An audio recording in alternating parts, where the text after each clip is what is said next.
sugar factories have not performed well. Zoya is on its knees. In fact, we are almost shutting down because it's not producing. Chemelil, Muhoroni, Sony. So when you tell us that the production was very high, who produced this sugar?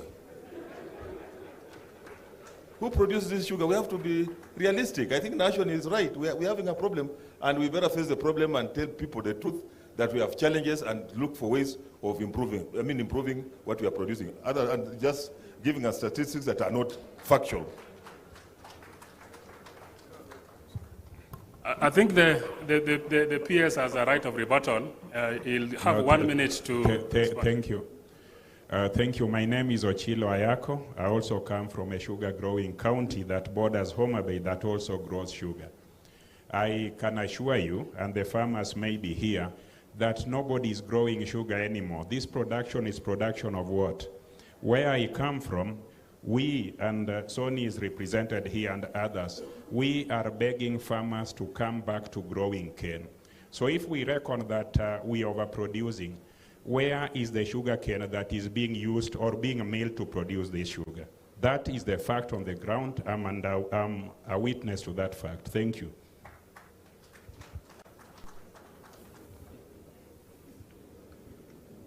Do we have one last one, or we invite the PS?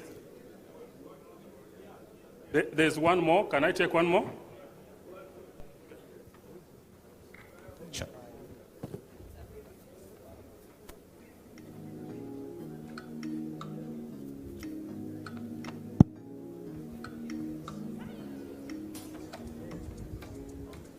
My name is Dr. James Onsando.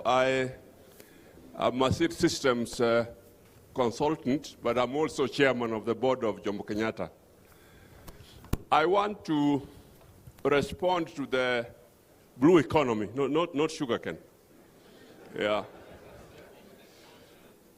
All water bodies, including wetlands, are state properties. And these properties need to be protected, including Lake Victoria. If we do not protect Lake Victoria, Asio, there will be an issue of sustainability.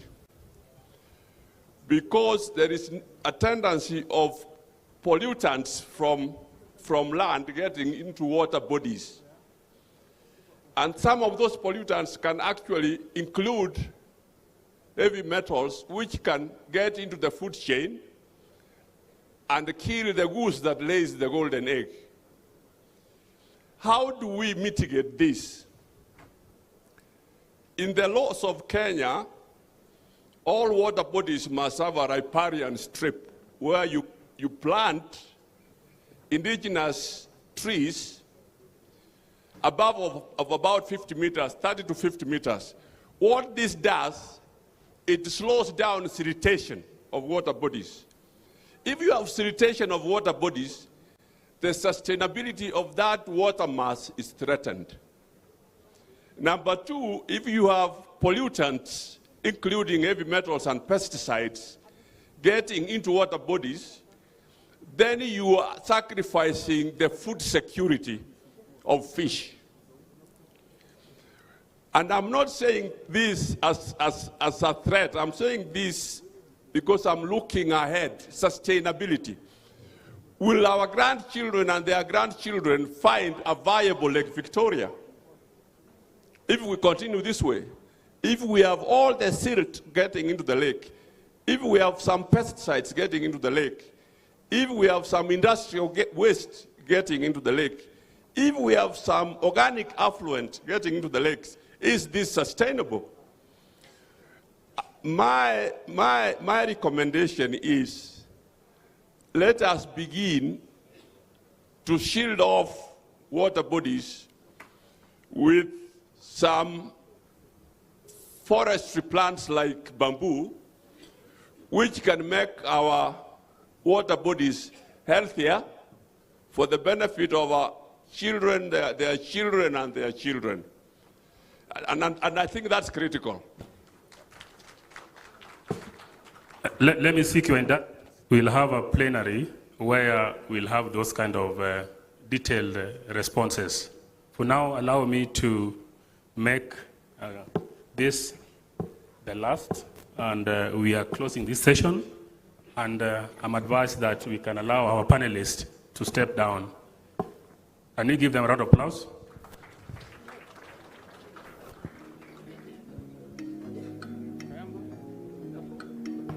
Ladies and gentlemen, please give a round of applause to the end of the panel on agriculture, food security, nutrition. As rightfully mentioned by the moderator, we'll have an extensive discussion on this during our breakout session. As they take their photo, I'm having on standby the panel on technologies and innovation. This will be moderated by Professor Augustine Makoha. But before he does that, ladies and gentlemen, as I mentioned, we do not have a formal break, but allow me to just ask you to stretch a bit. And to help us do that, please help me welcome Joe Demba, who will be leading the Kayamba Africa team for just about a minute for us to have a short stretch, and after which then we can jump into the panel that will be ably moderated by Prof. Makoha. Thank you. Ladies and gentlemen, we are going to do a very brief performance because we've sat for a bit too long. So if you don't mind, please kindly be upstanding and stretch a bit. Let's go. Try and move from side to side.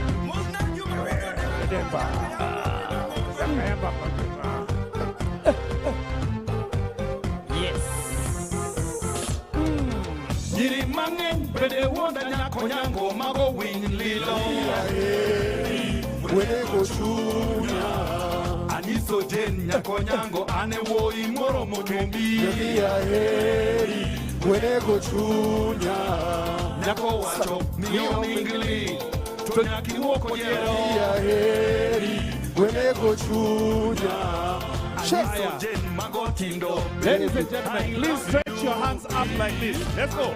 I love you, you love me. I love you, you To the love me. side, I see you, you see me. I see you, you To see the side, I love you, love me, I love you. Let us go. love you, love me, love you. Both hands. I see you, you see me. I see you, you see me. I look you, you look me. I look you now. I love you, love me, I love you. Let us go. Love you, love me, I love you. Let's now jump, go, jump, jump, go, go. I love you. Let us go.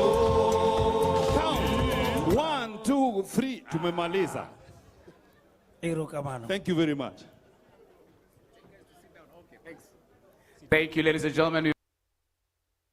Please take your seats. I appreciate it. Please give a round of applause to Kayamba. Thank you. Let me have on stage the Excellency Governor of the great county of Vihiga, Your Excellency Wilberforce Otichilo, please. If you could come on stage, let's give him a round of applause. Engineer Shama Kiteme, who's the President Institution of Engineers of Kenya. Please welcome. Please help me welcome Ambassador Professor Bitange Ndemo, who will be joining us virtually. So I'm having the team to please have his Zoom on standby. Okay. Just to announce it, we have Dr. Raju, who's the CEO of Green Grids. Is Dr. Raju here?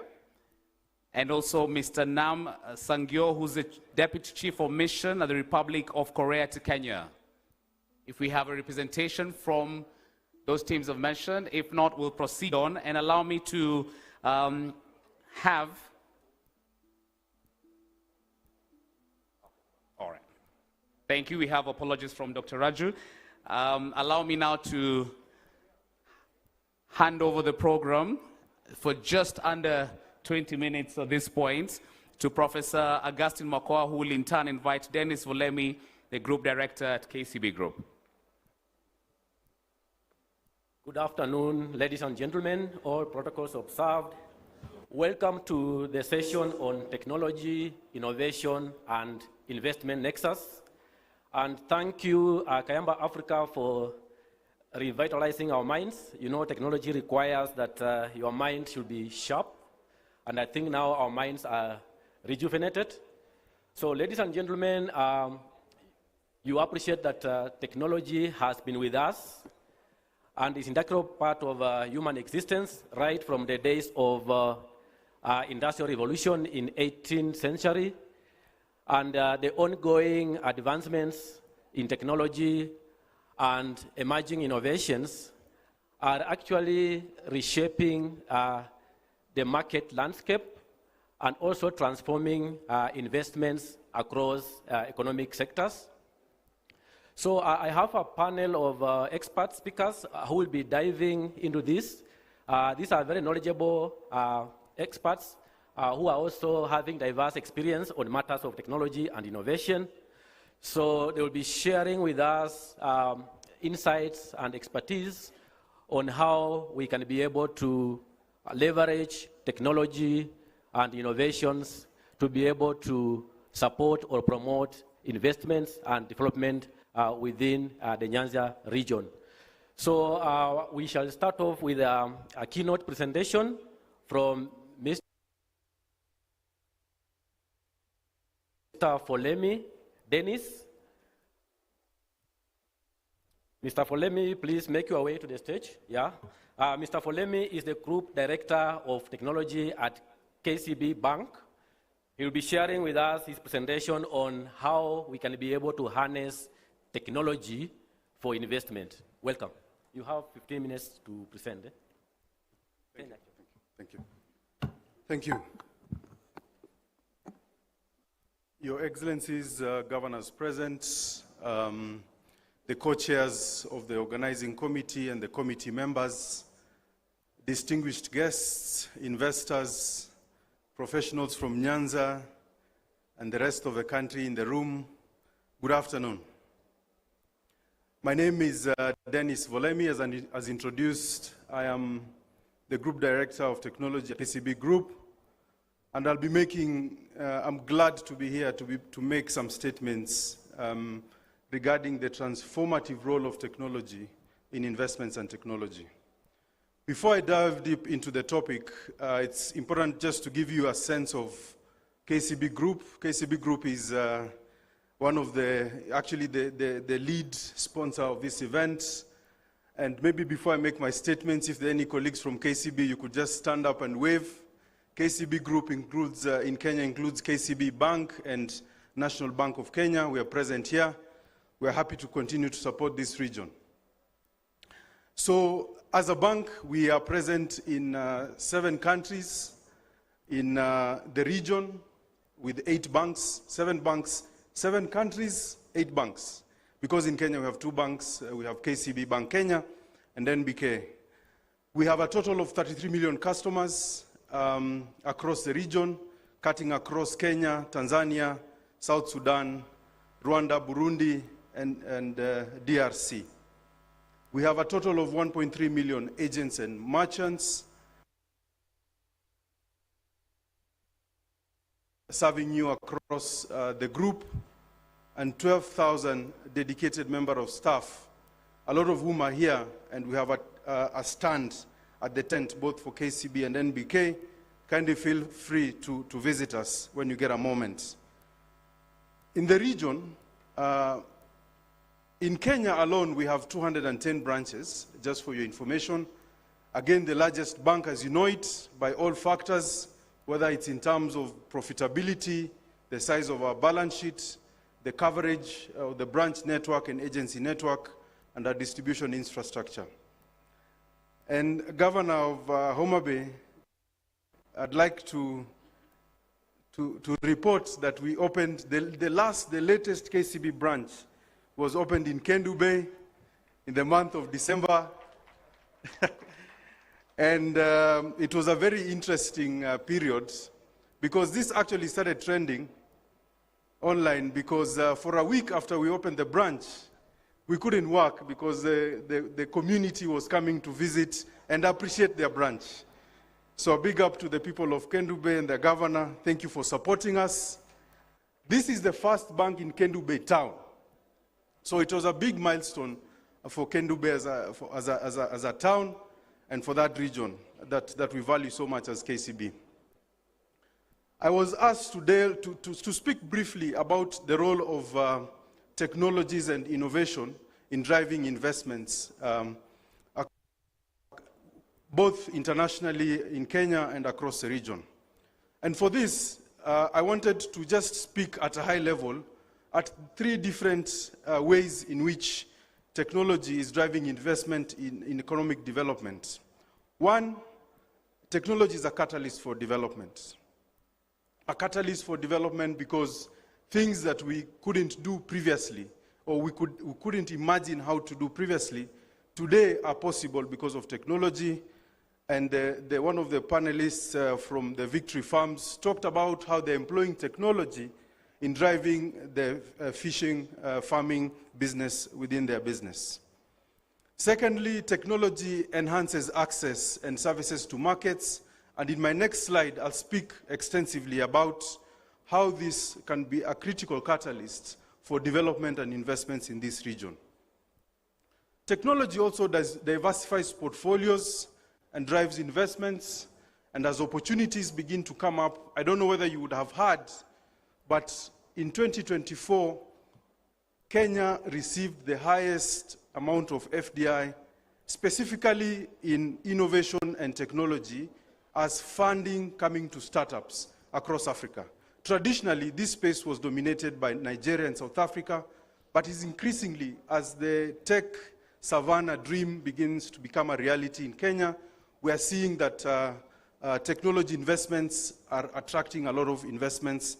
And that's an opportunity that this region and the leadership needs to reflect on what are those conditions that you as a leadership and professionals need to create within this county to attract those investments.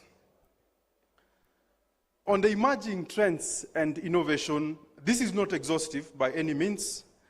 I just thought to kick off the conversation, as the panel will be going deep into these areas, to talk a little bit at some of the emerging trends and how we see these trends influencing innovation and commerce. First of all is digital infrastructure. So what do we mean when we talk about digital infrastructure? Yeah? And it's the same thing as roads. Maybe let me draw a parallel to roads. Road is a part of transport infrastructure, and it provides a means to which people move from one location to the other and enables businesses to trade. For digital infrastructure, the first critical element is internet access. But even before internet access, it presumes that power or energy is present, because you cannot power up any electronic device if you don't have power. So I have presumed, leaders of Nyanza, that we do have power in every corner of every county in this region, and that is really a prerequisite to building the digital infrastructure needed. If that is not the case, that's where you need to start from. So power and energy is critical because it covers everything else that I'll speak about. So why is internet access important? Think about internet access as the road. It's the digital rails that all of the digital transactions or interactions in the digital world sit. So internet access is critical. In our country today, and I have had the benefit to visit all of our regional subsidiaries in the other countries, I can confirm from a digital and internet connectivity, we are doing well. But we're not yet there. We still do not have internet access in every part of our country. And as leaders in this region, what you must ask yourself, if you're looking to build digital infrastructure, what are you doing to ensure that every corner of this county has internet access? The second aspect of digital infrastructure is access to a device. So we finished. You have power, you have internet access, now you need a device, right? So every person in this region, a business, small businesses, individuals need access to a device. So I think the big question I'm asking to the investors who are here, what are the opportunities available to provide access to all individuals in this region, access to a digital device? Whether that is a mobile phone, which is predominantly the highest mode of access, or a computer, but a device is required. And then finally, it's platforms. So the platforms that facilitate mobile or commerce. And that now sits within the enablement that this region is providing to businesses that are looking to support digital transactions. So what is it that, as leaders, you need to provide in terms of the enablement for providers of e-commerce platforms to ensure that a farmer in Kendu Bay, a fish farmer in Kendu Bay who produces their fish, has access to markets through the different mechanisms that are available. And this can be sorted by digital commerce or e-commerce. The next significant trend is AI and machine learning.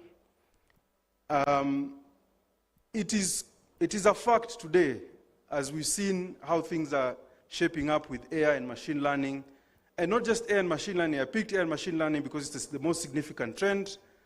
But if you look at even the American politics right now, controlled by the big techs, it is a fact today that boundaries, economic boundaries, will not exist in the future.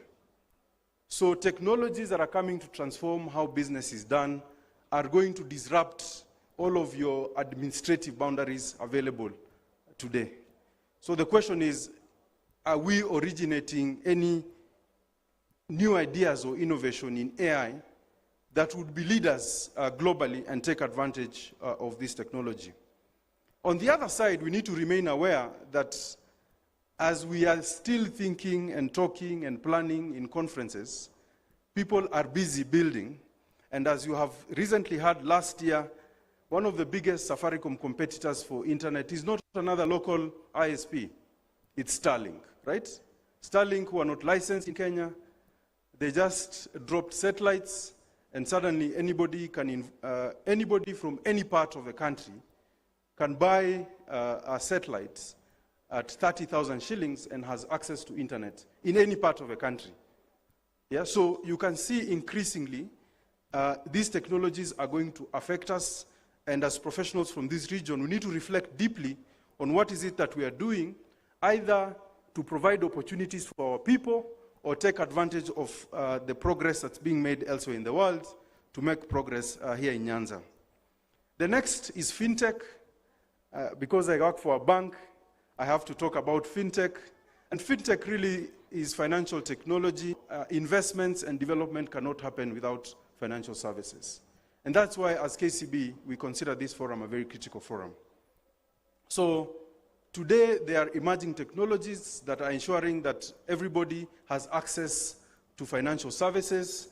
And as KCB, I can report that we have got different products that serve the different ecosystems that we operate in. For micro customers, we have digital lending products available. We have a product called KCB M-Pesa. We have a product called Mobilon for our customers who can access lending services, for our micro customers who can access lending services on digital. We also have MSME loans that are supporting micro enterprises, access to credit, and we all know how critical credit is. And it's a good development that the MPC this week has announced the reduction in the CRR rate that will see an increase in access to financial services for customers. And then I think extensively there's been a lot of conversations on green technologies, and the idea is how do we, as this region, how are we positioning ourselves to take advantage of these developments. I can see I am being asked to conclude because I have run out of time. What are the challenges and opportunities? I'll conclude shortly. So the biggest challenges, as I have spoken briefly, is access. Access is a big problem. And access cannot be solved by one individual or one company or one governing entity. So there needs to be a lot of effort put in by leaders to promote access. So whether that's access to power, whether that's access to internet, whether that's access to devices, and an enabling environment for platforms that power digital commerce. So I want to urge all of you in that space to facilitate the regulatory environment. I think it's good we have a lot of government in the room. So regulators need to play a critical role in this space. So this is a critical area to focus on. I think on my last slide, the if you are to remember three things out of my speech, is that the key three things we need to do, really to harness the full potential of technology in Nyanza, is that we need a multifaceted approach. One, I've talked extensively about collaboration. So this conference is a good beginning, and our co-chair host indicated that there's an outcomes committee. It would be good for us to closely track the outcomes committee on what collaboration conversations are going on post this conference to power up the development and progress that we need to see. And as KCB and NBK, we are ready to play our role to provide financial services in banking, investments, insurance, to continue to power your collaboration. The next thing is capacity building. I think I didn't speak about this when I was talking about digital rails. The reality is, even if you have access, but you're not literate, you don't know what to do, then you can't utilize the capabilities that are available. So again, we have a tech-savvy young workforce. I think they talked about high literacy levels in the morning, 99%, 100% in Kisumu County I had, which is quite impressive. So we need to continue to build capacity to ensure that our people understand the potential of these technologies. And I can also confirm that the KCB Foundation does play a critical role in capacity building, and this is something that we'll continue to do. And then, of course, finally is public-private partnerships, which I guess is testament to why we're here as KCB, to support this initiative by leaders of this region to ensure that the region continues to make progress. Thank you so much for listening to me. Once again, I'd like to really welcome you to our stand, and NBK to come and speak to us about the support that we can provide you in financial services to power your investments in the region. Thank you. Thank you very much, Mr. Dennis Folemi. Let's give him a big round of applause. Yeah, he's just shared with us the ecosystem, the financial ecosystem that is available to support investments in various economic sectors.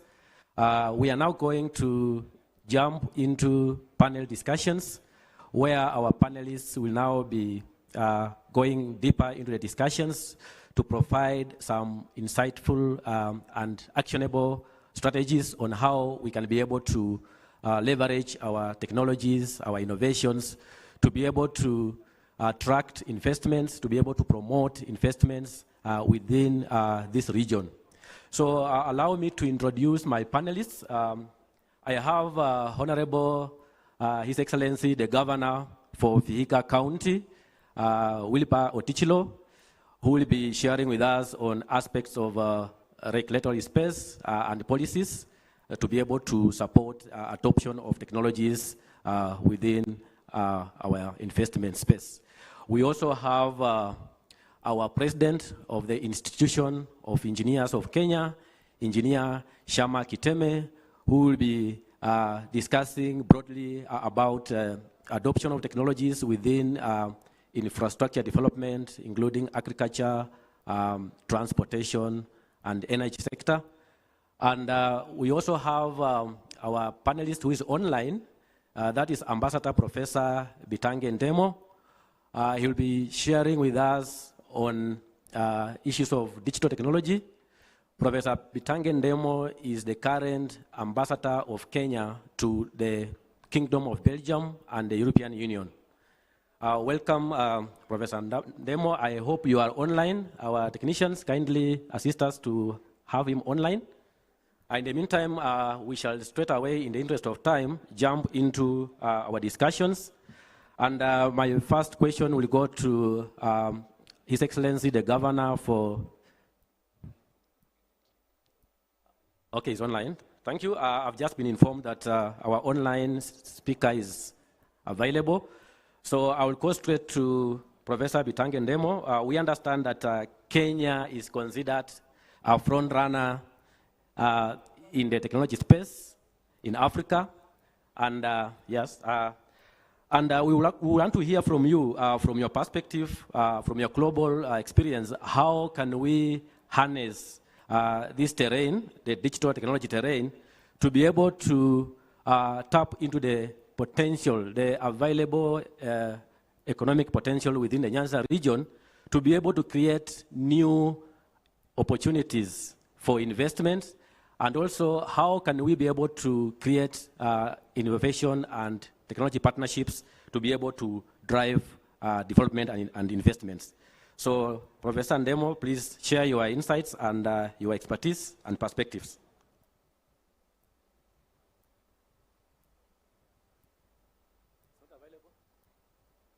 Okay, as Professor Ndemo comes online,